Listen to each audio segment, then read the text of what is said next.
Kita hidup bukan di zaman kerajaan. Kita hidup bukan di zaman Pajajaran. Kita hidup di zaman merah putih. Karena kita dilahirkan di zaman merah putih. Jadi Satrio Piningit akan hadir sesuai dengan zamannya. Maka anak batin mengatakan kepada kami, kemunculan Satrio Piningit akan dimengerti oleh nalar dan akal pikiran manusia saat ini, sehingga tidak membuat kita menjadi kebingungan antara Satrio Piningit yang asli dan Satrio Piningit yang palsu.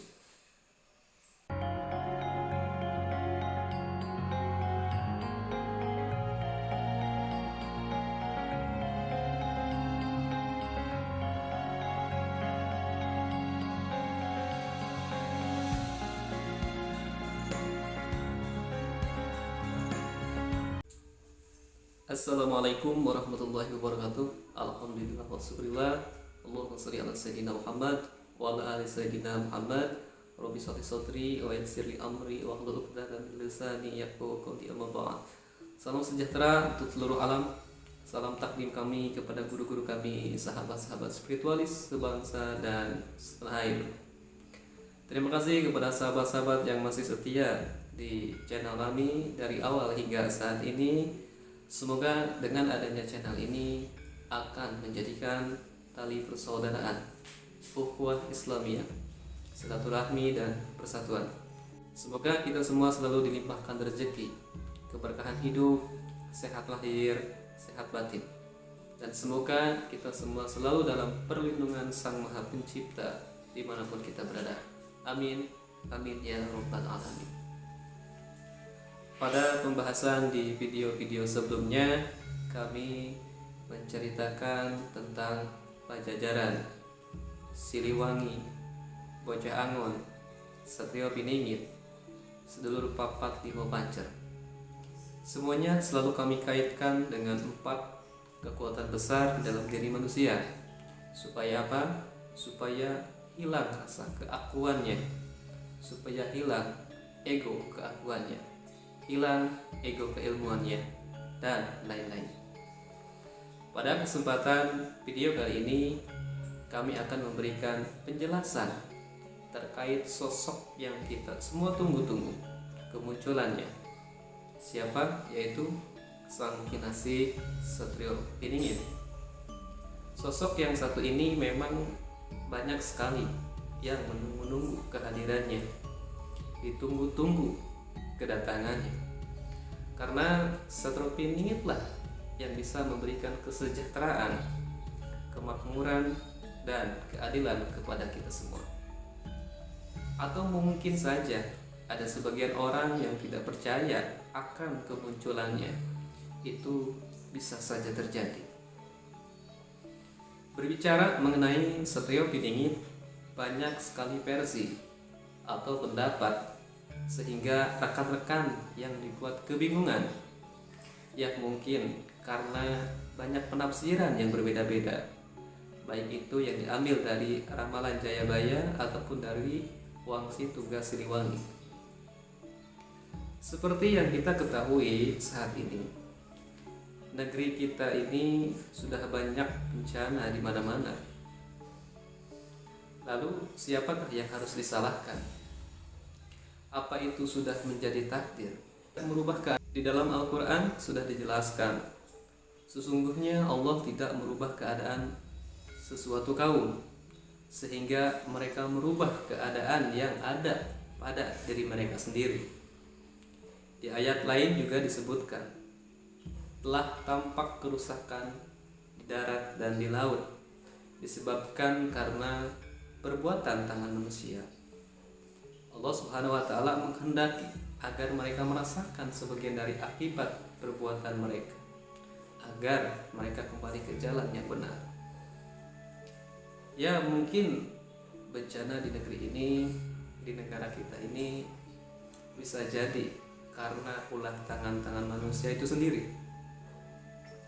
Anak batin berpesan kepada kami, sebelum sahabat-sahabat mencari atau mengenal sosok Satrio Piningit atau Ratu Adil, kenali dulu siapa bocah Angon, siapa sebetulnya bocah Angon, dan apa saja yang selalu dikerjakan oleh bocah Angon. Setelah sahabat-sahabat semua sudah mengenali bocah Angon, maka insya Allah akan bertemu dengan sosok yang kita nantikan selama ini, yaitu Sang Kinasih Satrio Piningit. Lalu bocah Angon seperti apa yang kami maksudkan?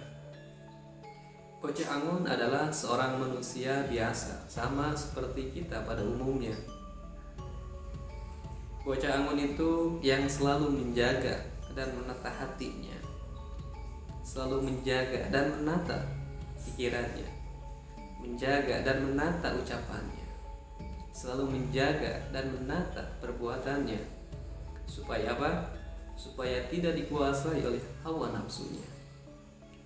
Sehingga bocah Angonlah yang bisa mengenali jati dirinya sebagai manusia, atau yang sering disebut sajatining manusia atau manusia sejati. Karena bocah Angon mengenali jati dirinya, maka ia akan mengenal Tuhannya, sehingga perilakunya, kesehariannya sesuai dengan yang diajarkan Rasulullah SAW. Itulah pekerjaan bocah Angon yang sebenarnya. Dan selagi masih bisa bernafas, kita semua manusia yang ada di bumi ini bisa menjadi bocah Angon. Lalu kemudian setelah kita mengenali bocah Angon, maka kita akan mengetahui siapa Satrio Piningit. Setelah manusia bisa menjadi bocah Angon, maka ia akan menjadi seorang kesatria. Bisa disebut seorang kesatria karena bisa menjaga hatinya, menjaga pemikirannya, ucapan dan perbuatannya dari hawa nafsunya. Maka disebutlah sebagai seorang kesatria sejati. Setelah menjadi seorang kesatria, maka ia akan dikasihi, disayangi, dipingit, dan dilindungi oleh Sang Maha Pemberi hidup, yaitu Allah Subhanahu wa Ta'ala. Maka gelar yang diberikan kepada bocah Angon adalah Satrio Piningit, yaitu antara hidup dengan Yang Maha Pemberi hidup.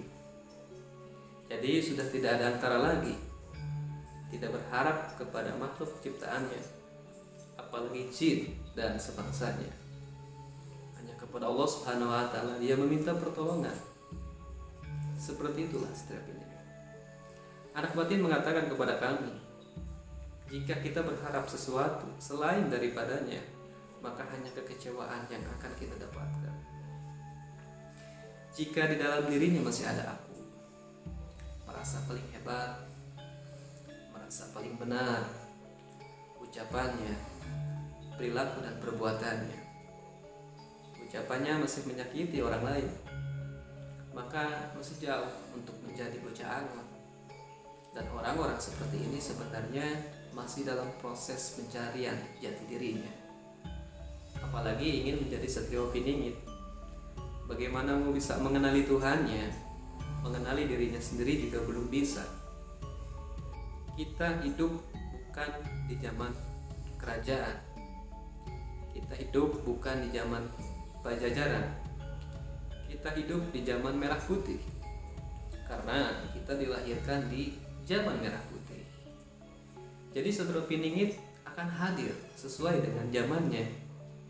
Maka anak batin mengatakan kepada kami, kemunculan Satrio Piningit akan dimengerti oleh nalar dan akal pikiran manusia saat ini, sehingga tidak membuat kita menjadi kebingungan antara Satrio Piningit yang asli dan Satrio Piningit yang palsu. Meskipun banyak dari keturunan raja-raja di Nusantara ini, Satrio Piningit tidak akan mengakui kalau dirinya adalah Satrio Piningit, karena kemunculannya atas kehendak dari Sang Maha Pencipta, yaitu Allah Subhanahu wa Ta'ala. Ya, mungkin saja orang-orang yang hatinya bersih, pikirannya jernih, yang bisa tahu di mana keberadaan Satrio Piningit. Kalau memang sudah ada atau banyak Satrio Piningit, jangan membuat kami menjadi kebingungan, apalagi membuat kelompok atau golongan, sehingga umat ini terpecah belah, hadirlah di tengah-tengah masyarakat. Ajarkan kami supaya bisa menjadi manusia. Mari kita bersatu menuju perubahan yang lebih baik, dan ajarkan kami tentang arti kehidupan. Sentuhlah orang-orang yang sedang kebingungan, yang sedang terjerumus dalam kehidupan dunia yang fana ini, sesuai dengan yang diajarkan Rasulullah SAW, dan menjadi manusia yang taat serta patuh kepada Sang Maha Pencipta, yaitu Allah Subhanahu wa Ta'ala. Baik, dari kesimpulan pembahasan kali ini, mari kita sama-sama belajar memperbaiki diri, menjaga titipan yang diberikan kepada kita, yaitu hati, pikiran, ucapan, serta perbuatan, supaya sejalan, supaya selaras, sesuai dengan ketentuan yang diajarkan oleh Nabi kita Muhammad SAW.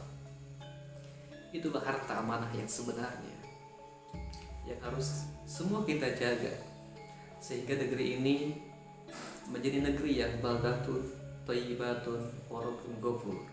Amin, amin ya rabbal alamin. Terima kasih sudah menonton video ini. Mohon maaf jika ada kesalahan dan kekurangan.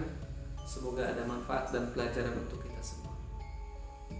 Dengan mendukung channel ini, membagikan video ini, berarti sahabat berperan membantu langkah awal perjuangan anak batin. Jangan lupa klik tombol subscribe dan loncengnya. Kami akan akhiri. Wassalamualaikum warahmatullahi wabarakatuh.